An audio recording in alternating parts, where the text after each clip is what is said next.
আসসালামু আলাইকুম সম্মানিত ভিউয়ার্স, আপনাদেরকে একটা কথা বলি।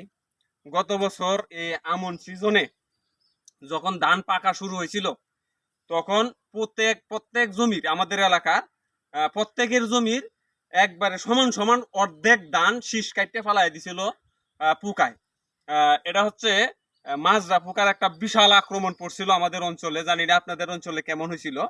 তো মাজরা পোকার আক্রমণটা কমাতে, একবারে নিধন করা যাবে না, তবে কমাতে আমরা কিছু পদ্ধতি অবলম্বন করতে পারি ইচ্ছা করলে।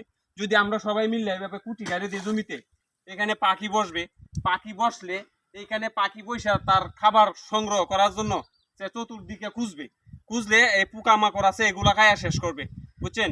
তাই আমি চাই সবাই সবার জমিগুলোর মধ্যে এরকম কুটি গাড়ি দেন। কুটি গাড়ি দিলে মনে করেন যে আপনার জমিতে বিষ প্রয়োগ না করলেও চলবে। যদি বেশি আক্রমণ হয় তা তো ভিন্ন কথা, আর না হয়তো কম আক্রমণ হলে এই আপনি এগুলা গাইরে দেন।